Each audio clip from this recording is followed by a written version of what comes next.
الحمد لله خالق كل موجود ومفيض الخير والجود على كل قاص من خلقه ودان. أحمده على ما أسال من وابل الآلاء وأزال من وبيل اللأواء وأسبل من جميل الغطاء وأمال علينا من كثير الإحسان. وأشهد أن لا إله إلا الله وحده لا شريك له شهادة من آمن به وأسلم وفوض أمره إليه وسلم وانقاد لأوامره واستسلم وخضع لعزه القاهر ودان. وأشهد أن نبينا وسيدنا محمدا عبده ورسوله سيد أصفيائه وخاتم أنبيائه محمد سيد معد بن عدنان صلى الله عليه وعلى آله وأصحابه ومن تبعهم بإحسان. أما بعد، فيا أيها المسلمون اتقوا الله فإن تقواه أفضل مكتسب وطاعته أعلى نسب.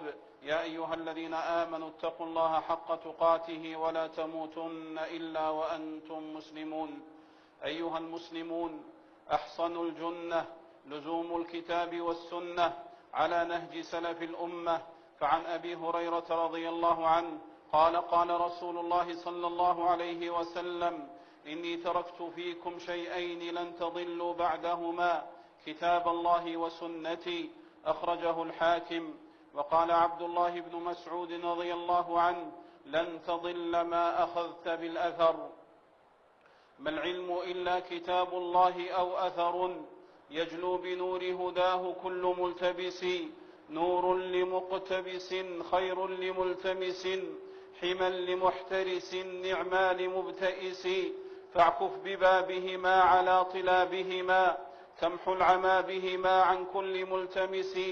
ورد بقلبك عذبا من حياضهما، تغسل بماء الهدى ما فيه من دنس. وقف النبي وأتباع النبي، وكن من هديهم أبدا تدنو إلى قبس. والزم مجالسهم واحفظ محاسنهم، واندب مدارسهم بالأربع الدرس. واسلك طريقهم واتبع فريقهم، تكن رفيقهم في حضرة القدس. تلك السعادة إن تلمم بساحتها، فحط رحلك قد عوفيت من تعسي. قد جاءكم من الله نور وكتاب مبين، يهدي به الله من اتبع رضوانه سبل السلام، ويخرجهم من الظلمات إلى النور بإذنه، ويهديهم إلى صراط مستقيم. أيها المسلمون، من أصول الإسلام المحررة وقواعده المقررة محاربة البدع في الدين وردها والتحذير منها. وخير أمور الدين ما كان سنة، وشر الأمور المحدثات البدائع. فعن عائشة رضي الله عنها قالت: قال رسول الله صلى الله عليه وسلم: من أحدث في أمرنا هذا ما ليس منه فهو رد. متفق عليه. وعن العرباض بن سارية رضي الله عنه أن رسول الله صلى الله عليه وسلم قال: عليكم بسنتي وسنة الخلفاء المهديين الراشدين، تمسكوا بها وعضوا عليها بالنواجذ.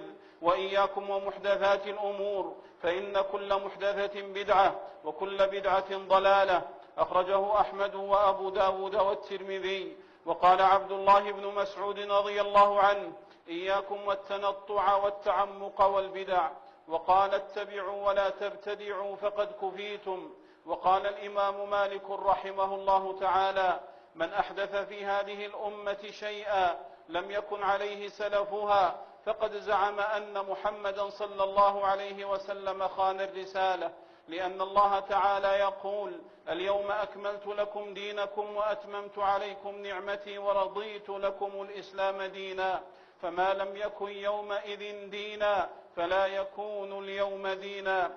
فالحذر الحذر، فكل عبادة لا دليل عليها من كتاب الله وسنة رسوله صلى الله عليه وسلم فهي طريقة مبتدعة وزيادة مخترعة، ولو استحسنها من الناس من استحسنها.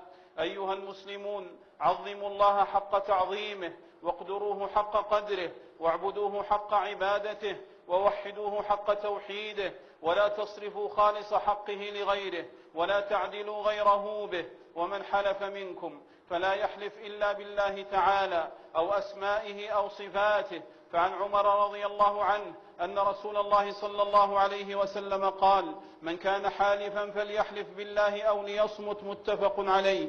فلا يجوز الحلف بنبي أو ولي أو جني أو الكعبة أو الشرف أو رأس فلان. فعن ابن عمر رضي الله عنهما أن رسول الله صلى الله عليه وسلم قال: من حلف بغير الله فقد كفر أو أشرك. أخرجه أحمد وأبو داود والترمذي.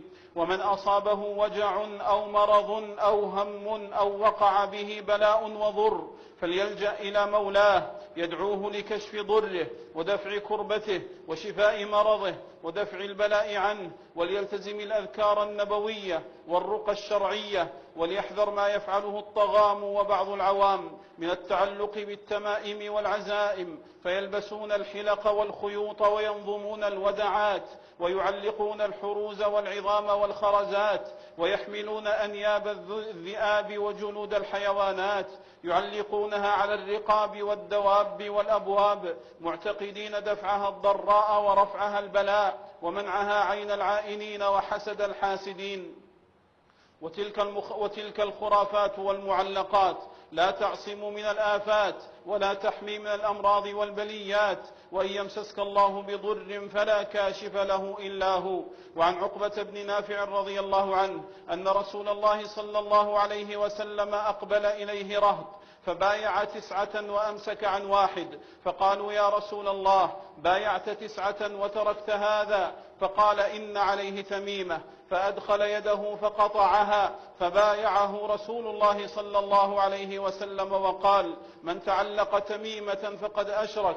أخرجه أحمد. وعن عيسى بن عبد الرحمن قال: دخلت على عبد الله بن عكيم أعوده وبه حمرة، فقلت: ألا تعلق شيئا؟ فقال: الموت أقرب من ذلك. قال النبي صلى الله عليه وسلم: من تعلق شيئا وكل إليه. أخرجه أحمد والترمذي. أيها المسلمون، احذروا الذهاب إلى السحرة والكهان والمشعوذين والرمالين والعرافين والمنجمين وأهل الفنجان والأبراج وقراءة الكف والحازرين الذين يدعون علم المغيبات والكشف عن المضمرات، فإنهم أهل غش وتدليس وخداع وتلبيس ونمنمات وتمتمات وخرافات وخزعبلات.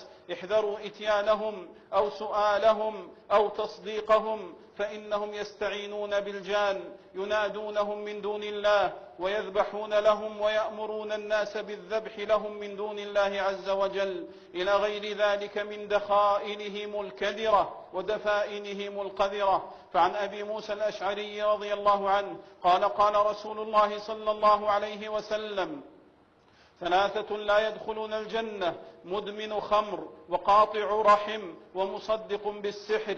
أخرجه أحمد وابن حبان والحاكم. وقال رسول الهدى صلى الله عليه وسلم: من أتى عرافا فسأله عن شيء لم تقبل له صلاة 40 ليلة. أخرجه مسلم. وعن أبي هريرة رضي الله عنه قال: قال رسول الله صلى الله عليه وسلم: من أتى كاهنا أو عرافا فصدقه بما يقول فقد كفر بما أنزل على محمد صلى الله عليه وسلم. أخرجه أحمد وأبو داود والترمذي. ومن البدع العظيمة والآفات الشنيعة تعلق بعض المسلمين بالأضرحة والأموات، يستغيثون بهم ويدعونهم وينادونهم من دون الله ويسألونهم كشف الكربات ودفع البليات. وفي العالم الإسلامي قبور تحج وتقصد ويذبح لها ويسجد ويعفر عندها الوجه والخد ويطلب منها العون والمد والغوث والنهد، أفعال تناقض دين نبينا وسيدنا محمد صلى الله عليه وسلم. فيا سبحان الله، كيف أوجبوا لها الشركة في العبادة وهي لا تملك نفعا ولا ضرا ولا تجلب خيرا ولا تدفع شرا. ذلكم الله ربكم له الملك والذين تدعون من دونه ما يملكون من قطمير، إن تدعوهم لا يسمعوا دعاءكم ولو سمعوا ما استجابوا لكم، ويوم القيامة يكفرون بشرككم ولا ينبئك مثل خبير. وقال جل في علاه: قل ادعوا الذين زعمتم من دونه فلا يملكون كشف الضر عنكم ولا تحويلا. أيها المسلمون، الجماعة منعة والفرقة مضيعة. الجماعة لب الصواب والفرقة أس الخراب. الفرقة بادرة العثار وباعثة النفار، تحيل العمار خرابا والأمن سرابا، وهي العاقرة والحالقة. يقول رسول الهدى صلى الله عليه وسلم: من فارق الجماعة شبرا فمات مات ميتة جاهلية. أخرجه البخاري. فاحفظوا أمنكم ووحدتكم ووطنكم واستقراركم، وانظروا في من حولكم ممن يعانون الخوف والرعب والحروب والدمار والشتات والانفلات، يوم ضاع أمنهم وتفرق شملهم وتبددت وحدتهم واختلفت كلمتهم. والسعيد من وعظ بغيره والشقي من وعظ بنفسه. فكم من وطن اختلفت فيه الكلمة وانحل فيه عقد الولاية وسقطت منه هيبة الحكم، فلا إمام ولا جماعة، فتقاتل أهله وتمزق شمله وضاع أمنه. والأمن إذا اختل عظم فقده وعسر رده.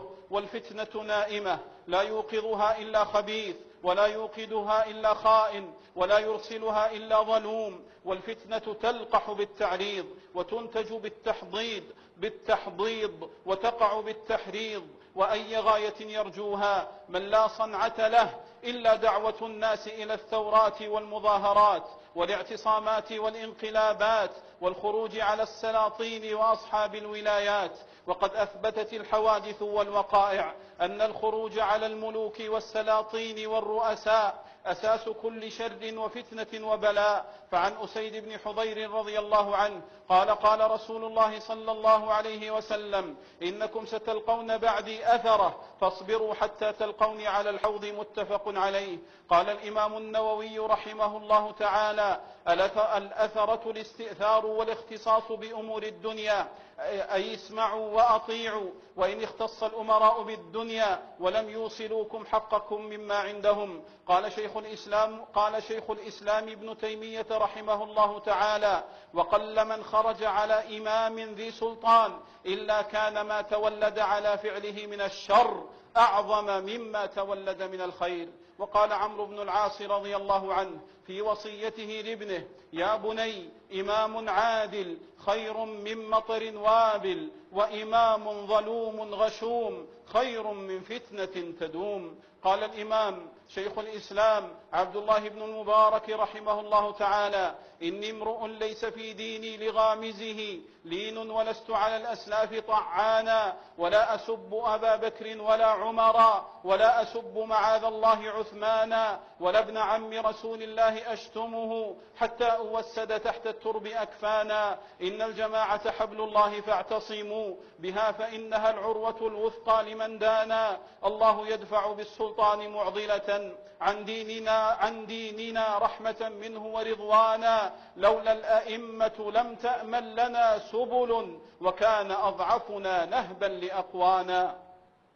والفتن تبلو العقول وتفرح الجهول، وإذا اعتكر الباس واشتجر الناس طاشت الأحلام وزلت الأقدام وحارت الأفهام، إلا من زينه العلم وجمله الحلم وتخوف الإثم والظلم. وحكمة اللسان والسنان روية ترد السفه، وعلم يكف الجهل، وعقل يزع عن فتنة.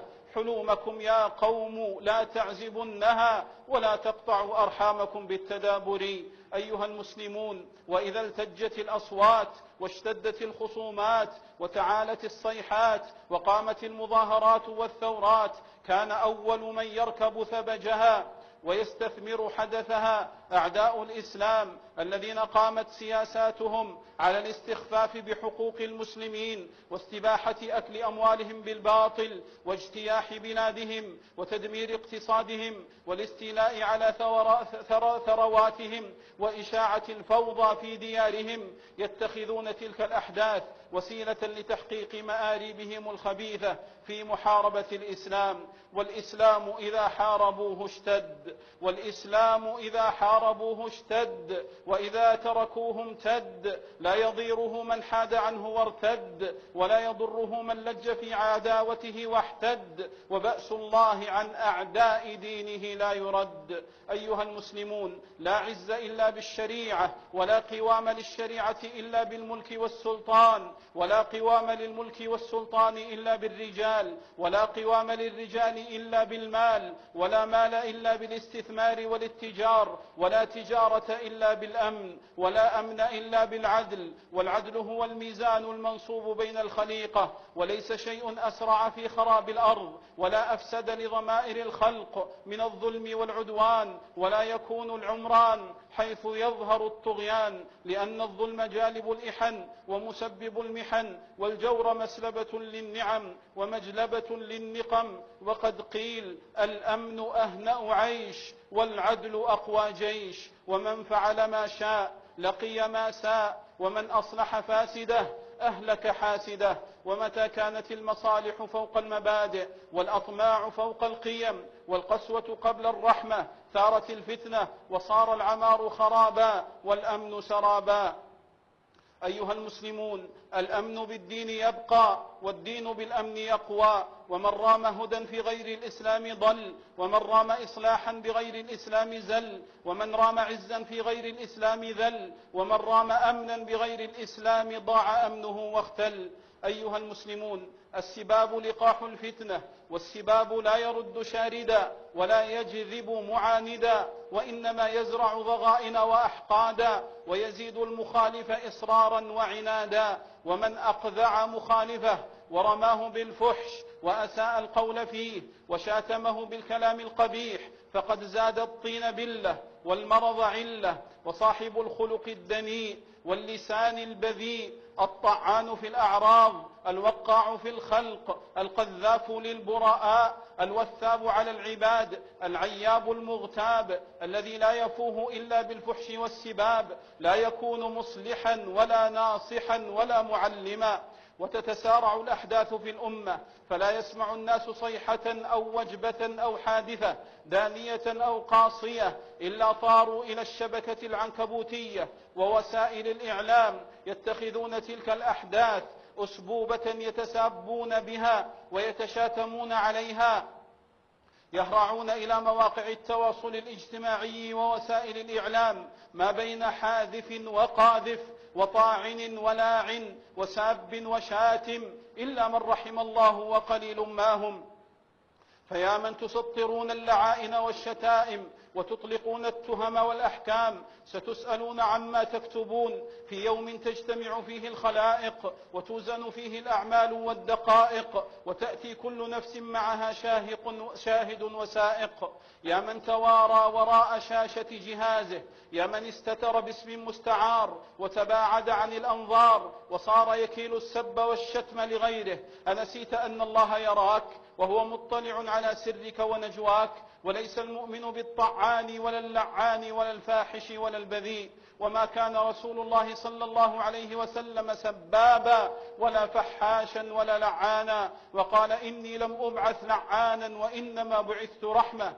وسباب المسلم فسوق، والمستبان شيطان يتهاتران ويتكاذبان.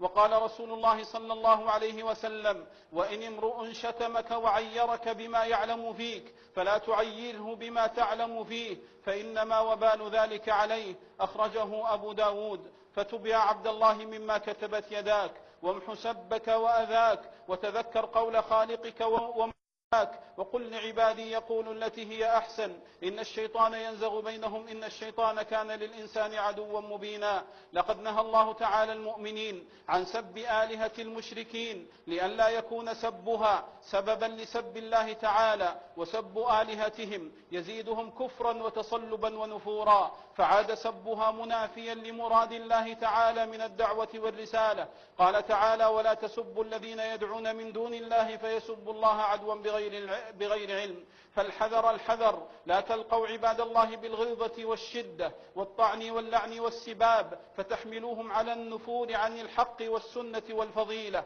وأوضحوا الحق بالحجة والبرهان والدليل والبيان بحكمة ورفق وبصيرة، فإنما يجب عليكم النصح والأمر والنهي، وليس عليكم هداهم وصلاحهم، وعلى الله لا عليكم حسابهم وجزاؤهم. أيها المسلمون، مهما اختلفت أعراقكم وقبائلكم وأنسابكم ومذاهبكم الفقهية، فتعايشوا بالإسلام والسلام والمحبة والوئام، فلا تحلو المخالطة إلا بحسن المعايشة وأداء حقوق المعاشرة وتحقيق العدل والنصفة في المعاملة. ومن كان في إيفاء ما يكون عليه مثل ما يكون في حفظ ما يكون له فقد أنصف في القضاء وعدل بالسواء. والاستقصاء يورث الاستعصاء، والمعاسرة تكدر المعاشرة. ومن نبذ وثائق التعايش وقطع مرابع التسامح وأوحش مغاني العشرة وسلك طريق المنابذة والمباينة والمنازعة فقد سلك طريقا لا يوصل إلى مطلوب ولا يهدي إلى مرغوب. ومن أخطأ طريق التغافل والتغاضي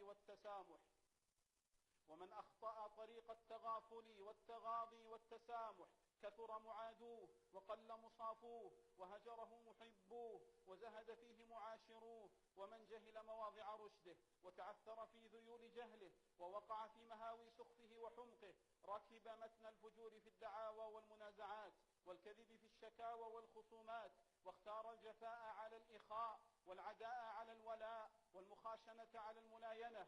تعاشر فيعاسر، وتقارب فيحارب، وتحالف فيخالف، وتلاحق فيفارق. نسي قول نبينا وسيدنا محمد صلى الله عليه وسلم: لا تقاطعوا ولا تدابروا ولا تباغضوا ولا تحاسدوا، وكونوا عباد الله إخوانا. ولا يحل لمسلم أن يهجر أخاه فوق 3 متفق عليه. أيها المسلمون، ومن بسط للناس فراش التوقير ومد لهم بساط التقدير والتمس لهم الحجج والمعاذير ولو مع الإساءة له والتقصير عاش في النفوس معظما وعلى الألسن مبجلا. وكنت إذا عقدت حبال قوم صحبتهم وشيمتي الوفاء، فأحسن حين يحسن محسنوهم وأجتنب الإساءة إن أساءوا.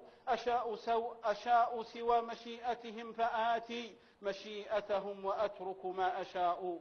أيها المسلمون، صلوا من قطعكم وأعطوا من حرمكم واعفوا عمن ظلمكم، فليس الواصل بالمكافئ، وإنما الواصل الذي إذا قطعت رحمه وصلها. واحذروا الخصومات والمشاحنات واقبلوا المعذرة وأقيلوا العثرة، ولا تقاطعوا ولا تدابروا. ولا يحل لمسلم أن يهجر أخاه فوق 3، فمن هجر فوق 3 فمات دخل النار. ومن أمسك في قلبه العداوة وتربص الفرصة للنقمة وأضمر الشر لمن أساء إليه تكدر عيشه واضطربت نفسه ووهن جسده ونيل عرضه. والعافية في التغاضي والتغافل. وقد قيل: في إغضائك راحة أعضائك.